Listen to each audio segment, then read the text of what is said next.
مسلمانوں تمہیں دنیا سے بہت زیادہ محبت کرنے کی ضرورت نہیں ہے. نہ نبی نے دنیا سے محبت بہت زیادہ کی, نہ صحابہ نے دنیا سے بہت زیادہ محبت کی, نہ تبع تابعین نے دنیا سے بہت زیادہ محبت کی. تصور کرو, غور کرو, حضرت عمر بن عبدالعزیز کا واقعہ اگر آپ اٹھائیں گے تو میرے بھائیوں, خلیفہ بننے سے پہلے, حکمراں بننے سے پہلے حضرت عمر بن عبدالعزیز بہت ہی مہنگے مہنگے کپڑے پہنتے تھے, لیکن حکمراں بن جانے کے بعد بہت ہی سستے کپڑے پہننے لگے. اور جب ان سے پوچھا گیا اے امیر المومنین آپ اتنے سستے کپڑے کیوں پہنتے ہیں, جواب میں وہ کہتے ہیں لوگوں یہ زیادہ مہنگے کپڑے اگر میں پہنوں اور یہ ہماری رعایا جو کھا نہیں رہی ہے بھوکے, تو میں اللہ کے یہاں کیا جواب دوں گا. اس وجہ سے اپنی بیوی کے زیورات کو مال غنیمت میں جمع کروا دیا, بیت المال میں جمع کروا دیا, اور اپنی بیوی کی زیورات کو بھی اللہ کے راہ میں بٹوا دیا. میرے پیارے ساتھیوں, یہ دنیا سے کتنی محبت کر رہے تھے سوچئے, اور آخرت کی تیاری کس انداز سے کیا کرتے تھے. حالات ذرا دیکھو مسلمانوں کے, دنوں رات ہائے دنیا ہائے دنیا, اتنے لوگ تقریر سننے کے لیے آئے. اگر ہاتھ اٹھوا لیا جائے اور پوچھا جائے کس نے عشاء کی نماز پڑھی ہے, تو میرے بھائیوں اکثر کے ہاتھ نہیں اٹھیں گے. اور اگر سوال کر دو کہ فجر کی نماز کتنے لوگ پڑھو گے, میرے بھائیوں ہاتھ نہیں اٹھیں گے, کیونکہ ان کے معلوم ہے صرف تقریر سن رہا ہے, نماز سے ہمیں کوئی مطلب نہیں ہے. یہ نماز صرف مدرسہ کے بچوں کے لیے ہے, یہ نماز صرف مولویوں کے لیے ہے, یہ نماز صرف علماء کے لیے ہے, یہ نماز ہمارے لیے نہیں ہے. اب دنیا بکراہیت الموت, دنیا سے بہت ہی زیادہ محبت ہو چکی ہے. تو اللہ کے نبی نے فرمایا ذلیل ہونے کی سب سے بڑی وجہ ہوگی کہ دنیا دار بن جاؤ گے, دنیا سے محبت کرنے لگو گے.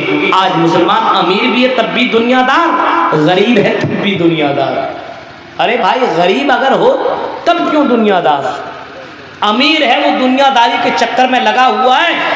اگر غریب ہے تو اللہ کے نبی نے فرمایا امیر سے 500 سال پہلے جنت میں جائے گا. اب 500 سال پہلے جنت میں جاؤ تو اپنا ایمان تو امیر بناؤ, ایمان تو مضبوط اور ایمان کو تو زیادہ اسپیشل بناؤ. دولت کے معاملے میں بھی غریب, ایمان کے معاملے میں بھی غریب, یہ کیسے ہو سکتا ہے؟ وَلَا تَهِنُوا وَلَا تَحْزَنُوا وَأَنْتُمُ الْأَعْلَوْنَ إِن كُنتُم مُؤْمِنِينَ.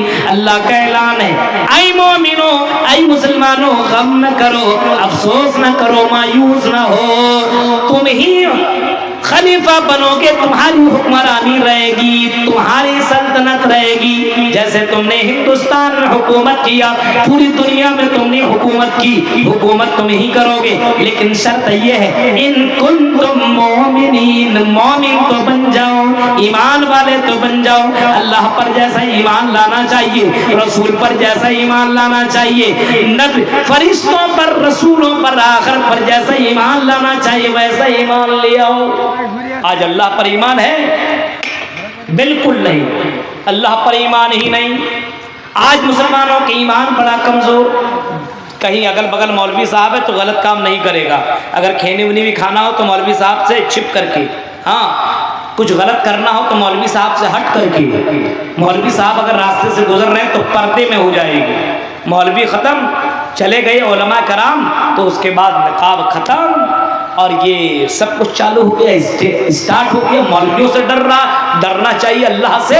یہ کون سا ایمان ہے تمہارا میرے بھائیوں؟ ذرا تصور کرو, پہلے کے لوگ چرواہا بکریاں چرانے والا جنگلوں میں ڈر رہا ہے. رات کی تاریکی میں ایک جوان لڑکی اپنے گھر کے اندر اپنے ماں سے کہہ رہی ہے کہ ماں اس تاریکی رات کے اندر دودھ میں پانی ملانے مت بولیے, کیونکہ عمر فاروق کا اعلان ہے. ماں نے کہا بیٹی عمر فاروق نہیں ہے. وہ بیٹی جواب دیتی ماں عمر فاروق نہیں ہے تو کیا ہے؟ اللہ رب العالمین تو زندہ ہے, اللہ تو دیکھ رہا ہے, اس اللہ کو ہم کیا جواب دیں گے؟ یہ ایمان ان کے پاس موجود تھا. آج مسلمانوں کے اندر ایمان کی کمی ہے. آج ایمان ہے ہی نہیں. موبائل رکھ کر کے چل جائیے یہیں پہ, اور صبح کے وقت آئیے موبائل غائب, پوچھے کون لے کے گیا, پتہ نہیں, لگتا کوئی فرشتہ لے کر کے چل گیا. اتنا ایمان ہمارا کمزور ہے میرے بھائیوں. فرمایا ان کنتم مومنین, مومن تو بن جاؤ, ہم تمہیں حکمراں بنائیں گے, ہم تمہیں خلیفہ بنائیں گے. اللہ کہیں دوسری جگہ فرماتا ہے ان اللہ لا یغیر ما بقوم حتی یغیروا ما بانفسہم. اللہ نے آج تک اس قوم کی حالت کو نہیں بدلا ہے, اس قوم کی حالت اللہ نہیں بدلتا ہے جو قوم اپنی حالت خود نہیں بدلتا ہے. ہم نے اپنے حالات بدل لیے, ہم نے اپنے معاملات کے اندر گڑبڑیاں کی, ہم نے اخلاق کے اندر گڑبڑیاں کی, ہم نے اپنے دینی معاملات کے اندر گڑبڑی کی, دنیاوی معاملات کے اندر گڑبڑی کی, ہم نے اپنے آپ کو بدلا تو اللہ تعالیٰ نے ظالم حکمراں کو ہمارے اندر مسلط کر دیا ہے. اللہ کے نبی صلی اللہ علیہ وسلم فرماتے ہیں, ابو داؤد کی حدیث, اللہ کے نبی فرماتے ہیں اذا تبایعتم بالعیر واخذتم اذناب البقر ورضیتم بالزرع وترکتم الجہاد سلط اللہ علیکم ذلا لا ينزعه حتى ترجعوا الى دینکم. پورے مسئلے کا حل نکال دیا ہے. جب تم سودی کاروبار کرنے لگو, آج کل سودی کاروبار کون نہیں کر رہا ہے, موبائل بھی اس میں نکال رہا ہے. کتنے موبائل 2000 دے کر کے نکال لیا اور جمع کر رہا ہر مہینہ 1500 2000 کے. جس موبائل کا دام 15000 ہے وہ 20000 اس کو دے رہا ہے. آپ نے کبھی مولویوں سے کبھی مسئلہ معلوم کیا جائز ہے کہ ناجائز ہے, صحیح ہے کہ غلط ہے؟ ہاں یہ صحیح ہے کہ غلط کبھی آپ نے عالموں سے جاننے کی کوشش کی؟ نہیں. کیا مولوی سے پوچھنے کی کیا ضرورت ہے, نکال لیا.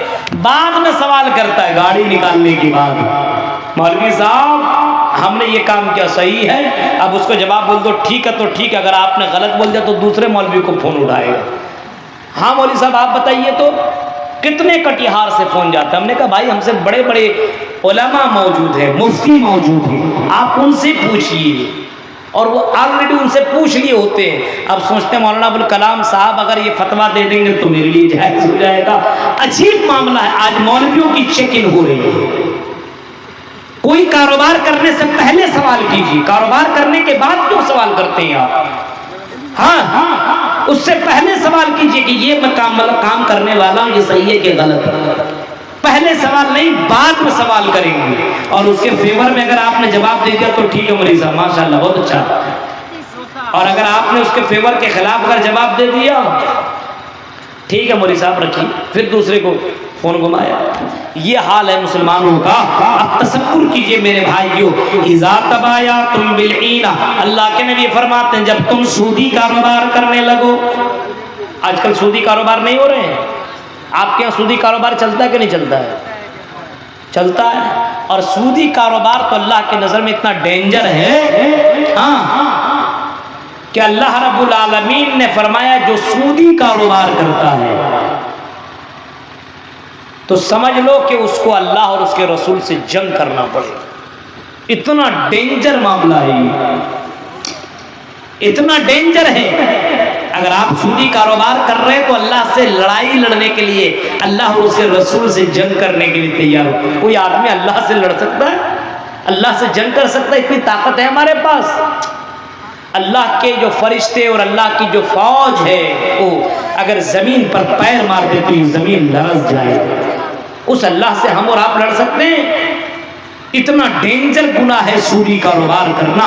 لیکن آج مسلمانوں نے اس کو بھی حلال سمجھ لیا. غیروں کے یہاں تو حلال ہی مانا جاتا ہے, سودی کاروبار میں سب کام چل رہے ہیں, مسلمانوں کے یہاں بھی سودی کاروبار ہے.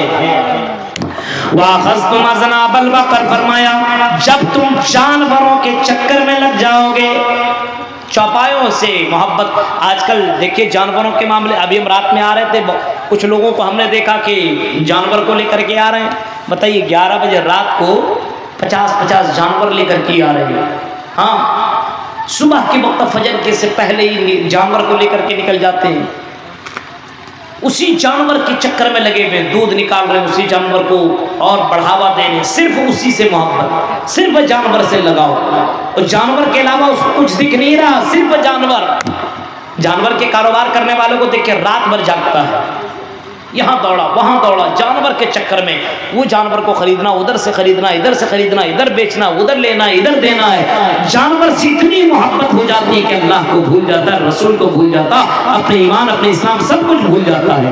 اللہ کے نبی فرماتے وَأَخَذْتُمْ أَذْنَابَ الْبَقَرِ وَرَضِيتُمْ بِالزَّرْعِ، اور جب تم کھیتی باڑی میں بہت ہی زیادہ بیزی ہو جاؤ گے، بڑی محبت کریں۔ آج دیکھ کھیتی باڑی دیکھیں، کٹیہار علاقے میں تو کھیتی باڑی تو سب سے اہم ہے، ہر گھر میں کھیتی باڑی لگ بھگ لوگ کرتے ہیں۔ آپ لوگ مکہ کا کھیتی، ہاں دھان کا، اور کئی کیلا وغیرہ اور نہ جانے کتنے پھلوں کا اور کتنی سبزیوں کا آپ کے یہاں کھیتی ہوتی ہے، ہمیں معلوم ہے۔ صبح سے لے کر کے شام تک اسی کے بیچ میں لگا رہے گا۔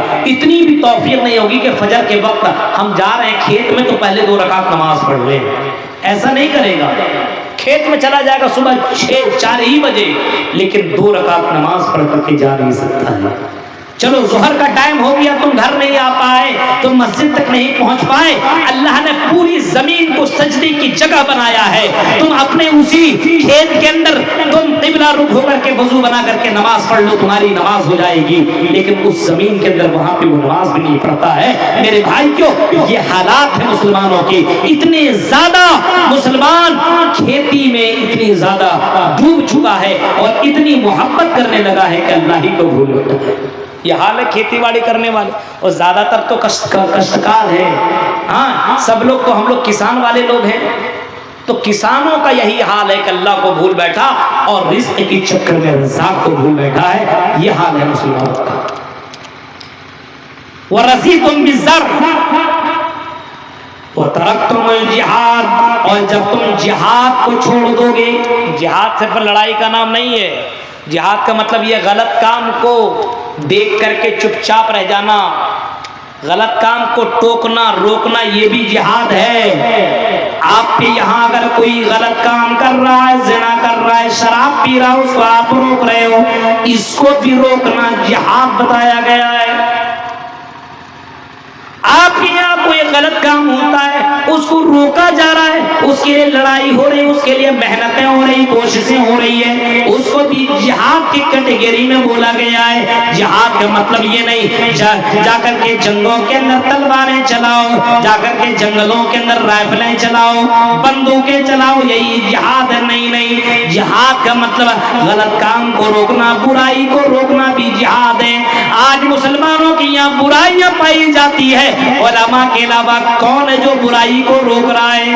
آج مسلمان غلط کام کو دیکھتا بولتا نہیں ہے، باپ بیٹے کو غلط کام کرتے ہوئے دیکھتا، باپ نہیں بول رہا ہے، ماں اپنی بیٹی کو غلط کام کرتے ہوئے دیکھتی ہے، ماں اپنے بیٹی کو غلط کام سے روکتی نہیں ہے۔ ارے مسلمان، اللہ کے نبی نے فرمایا من رأى منکم منکرا فلیغیرہ بیدہ فإن لم یستطع فبلسانہ وإن لم یستطع فبقلبہ وذلک ضعف الایمان۔ اللہ کے نبی فرماتے تم میں سے اگر کوئی کسی برائی کو دیکھے تو اس برائی کو روکے، ہاں اس برائی کو ٹوکے، اگر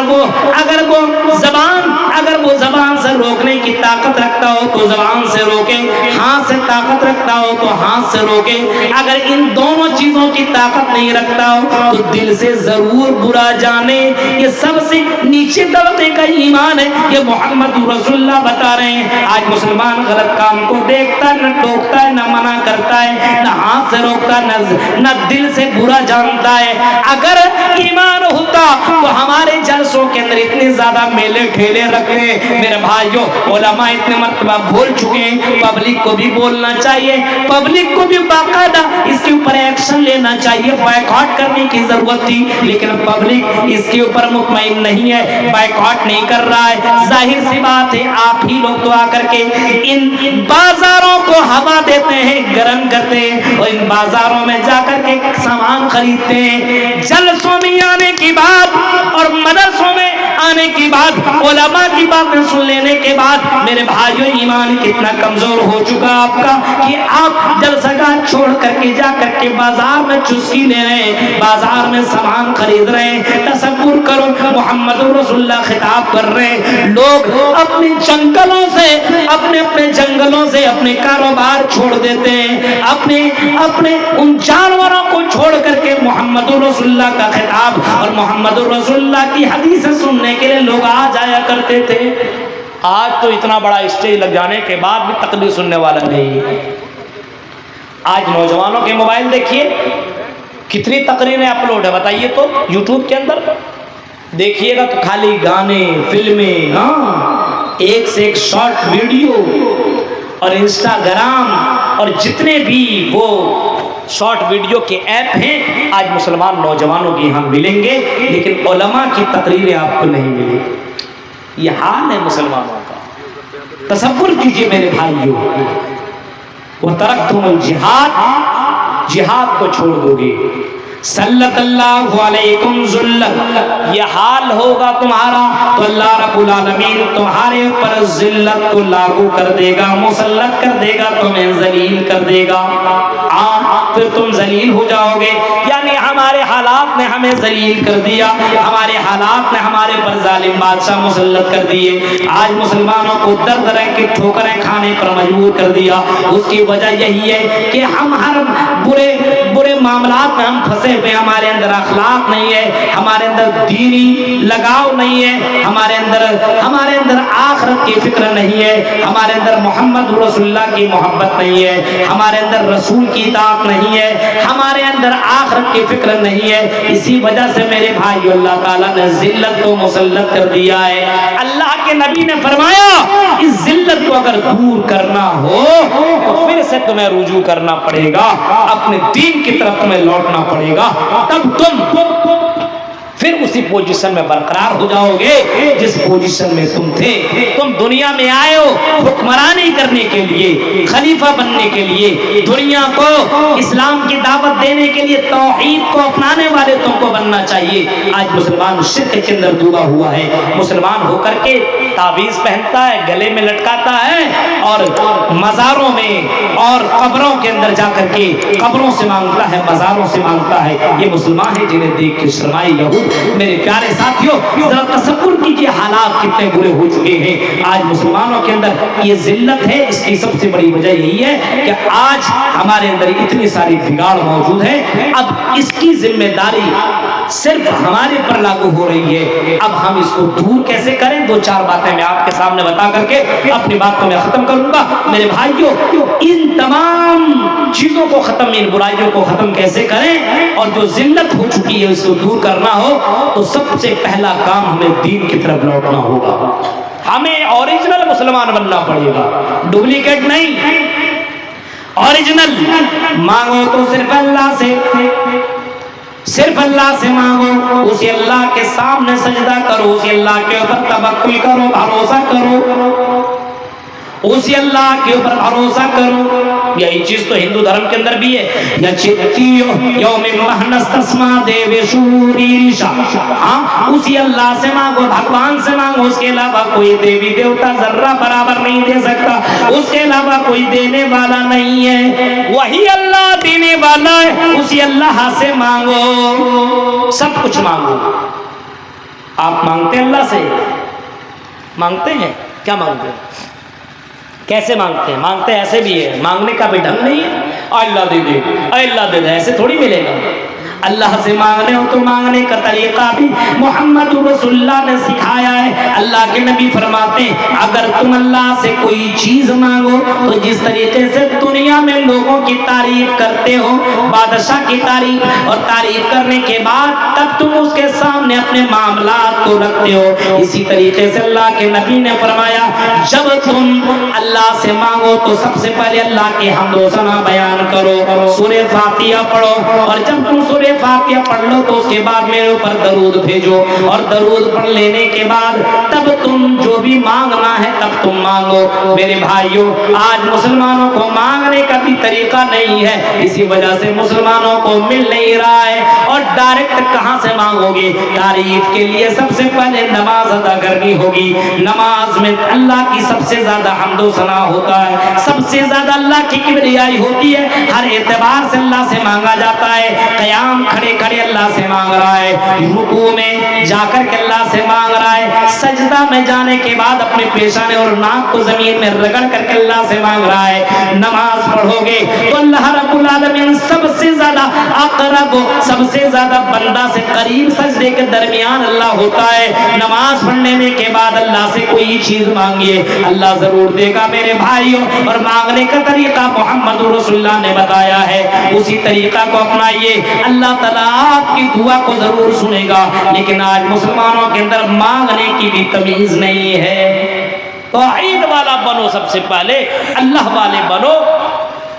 تو پہلا کام اس ذلت سے ہٹنا ہے, رسوائی سے اگر اپنے آپ کو ختم کرنا ہے تو اجتماعی طور پر توحید والا بننا پڑے گا, اور اپنے مسلمانوں کے اندر سے شرک کو ختم کرنا پڑے گا, اللہ کی طرف رجوع کرنا پڑے گا, اپنے گناہوں سے معافی مانگنی پڑے گی, توحید والا بننا پڑے گا. ان کنتم مومنین, مومن بن جاؤ, توحید والے بن جاؤ. ہاں اللہ پر ایسا بھروسہ کرو, ایسا بھروسہ محمد رسول اللہ کا بھروسہ دیکھیے, حضرت موسیٰ کا بھروسہ دیکھیے, یقین دیکھیے. سامنے سمندر ہے, پیچھے فرعون کا لشکر ہے. حضرت موسیٰ کہ قوم کے لوگوں نے کہا کہ موسیٰ انا لمدرکون, اے موسیٰ اب تو ہم پکڑ لیے گئے, اب ہم کو چھوڑیں گے نہیں. یہ فرعون اس کے لشکر, اے موسیٰ ہم کو تو نے مار دیا. اے موسیٰ اس سے بہتر تھا کہ تو ہمیں لے کر کے نہیں آتا, آگے سمندر اب کون بچائے گا. حضرت موسیٰ علیہ السلام کا یقین اللہ کے اوپر دیکھیے, بھروسہ دیکھیے. اللہ حضرت موسیٰ کہتے کلا, ہرگز نہیں, یہ ہو ہی نہیں سکتا ہے. ان معی ربی سیہدین, میرا رب میرے ساتھ ہے, وہ ضرور مجھے ہدایت کا راستہ اور سیدھا راستہ دکھائے گا, وہی مجھے بچائے گا. فاوحینا الی موسیٰ ان اضرب بعصاک البحر, حضرت موسیٰ کی زبان سے جب یہ جملہ نکلا اللہ نے وحی کر دی, اے موسیٰ کیا دیکھتے ہو, سمندر میں اپنی لاٹھی کو مارو. جب سمندر میں لاٹھی کو مارا گیا تو سمندر میں راستے بن گئے, اور اسی سمندر کا پانی دو بٹ گیا, پہاڑ کی طرح کھڑا ہو گیا, اور اسی راستے سے موسیٰ علیہ السلام اور اسے قوم کے لوگ اسی سمندر کے راستے سے نکل گئے. میرے بھائیوں, اللہ کی ذات کے اوپر بھروسہ ہو تو سمندر میں بھی اللہ راستہ نکال سکتا ہے. اللہ کی ذات پر بھروسہ کرو میرے بھائیوں, اسی اللہ کی پوری کائنات ہے. وہ تو عز من تشاء وہ تو ذل من تشاء بیدک الخیر, عزت و ذلت کا مالک اللہ ہے. اللہ کے اوپر بھروسہ اور توحید اپنے یہاں مضبوط ہے. ایک ہو گیا. دوسرا, اپنے یہاں تقوی پیدا کیجیے. تقوی جانتے ہیں, لوگوں کے بیچ میں ڈر رہے ہیں, یہ بہت بڑا ڈر نہیں ہے. تنہائی میں اللہ سے ڈریے. اللہ کے نبی نے کسی صحابی سے, حضرت معاذ ابن جبل سے کہا تھا اتق اللہ حیث ما کنت, اے معاذ ابن جبل جہاں کہیں رہنا تم اللہ سے ڈرتے رہنا. جنگل میں ہو, بیابان میں ہو, اکیلے میں ہو, تنہائی میں ہو, کہیں بھی رہو اللہ سے ڈرتے رہو. یہ ہے تقویٰ. لوگوں کے بیچ میں ڈر جانا یہ بہت بڑی بات نہیں ہے. تنہائی اکیلے میں جب موبائل چلائیے, غلط چیزوں کو دیکھیے تو اللہ کا ڈر پیدا کیجیے کہ اللہ دیکھ رہا ہے, میں غلط چیزیں دیکھ رہا ہوں, اس کو بھی اللہ ریکارڈ کر رہا ہے, اور اللہ کے ڈر سے وہ غلط چیزیں بند کر دیجیے. یہ ہے تقویٰ. تقویٰ اپنے یہاں پیدا کیجیے, اپنے یہاں تقویٰ پیدا کیجیے. میرے بھائیو, اللہ کا ڈر پیدا کیجیے, تصور کیجیے. اور آپ نے واقعہ سنا ہوگا باغیچے کا رکھوالا, ہاں مبارک نام, عبداللہ بن مبارک کا نام بھی آپ نے سنا ہوگا. باغیچے کا دیکھ ریکھ کرتا تھا. مالک آیا کچھ مہینوں کے بعد اور بولا کہ مجھے پھل کھلاؤ.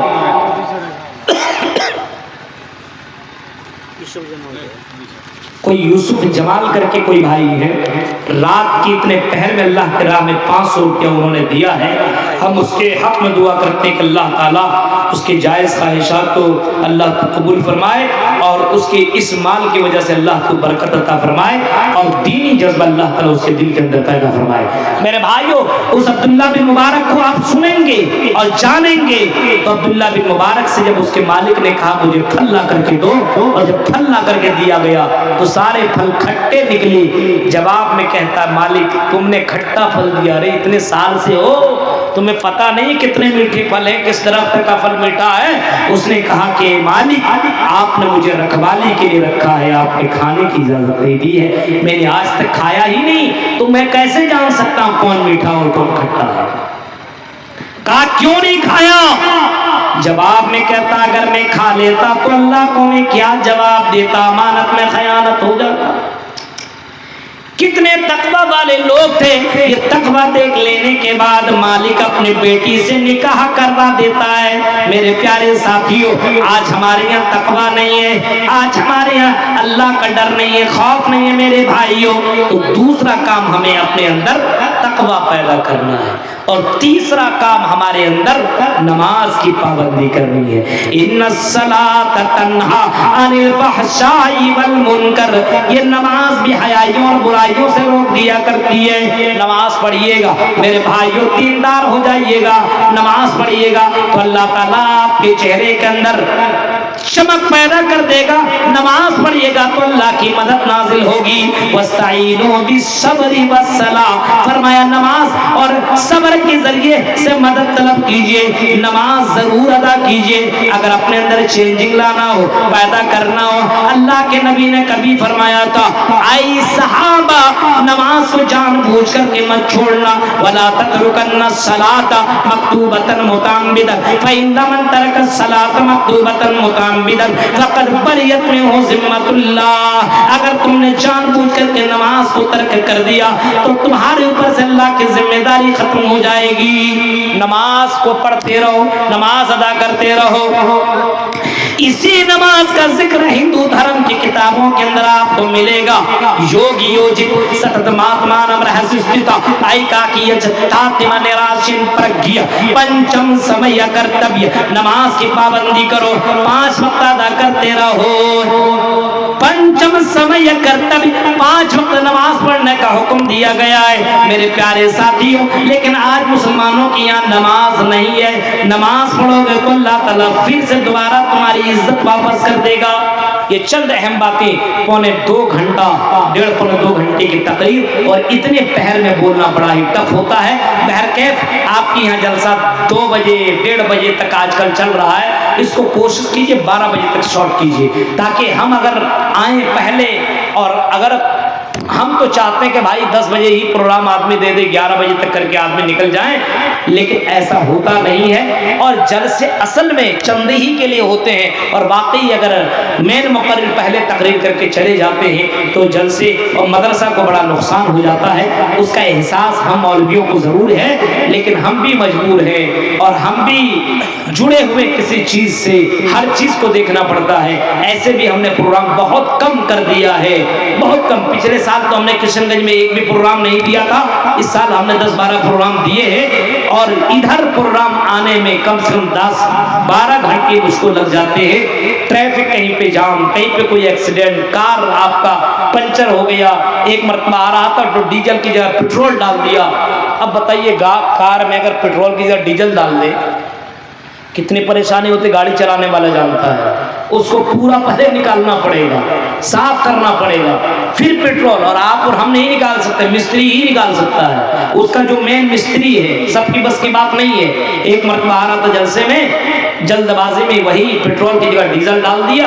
میرے بھائیوں بڑی مشکل سے پھر آنا پڑا، چھٹی لے کر کے آنا پڑتا ہے، بڑی کٹھنائیوں کا سامنا کرنا پڑتا ہے. ایسا نہیں کہ آج کل پہلے کے لوگ علماء کو ہاتھ ملاتے تھے تو پیسہ دے دیا کرتے تھے. کیونکہ ایک نام یاد نہیں آ رہا ہے، انہوں نے کہا تھا کہ میں اپنی زندگی میں سب سے زیادہ اہم چیز یہ جانتا ہوں کہ میں ایک عالم کو مضبوط کروں. اگر عالم مضبوط ہوگا تو یہ دین بھی مضبوط ہوگا.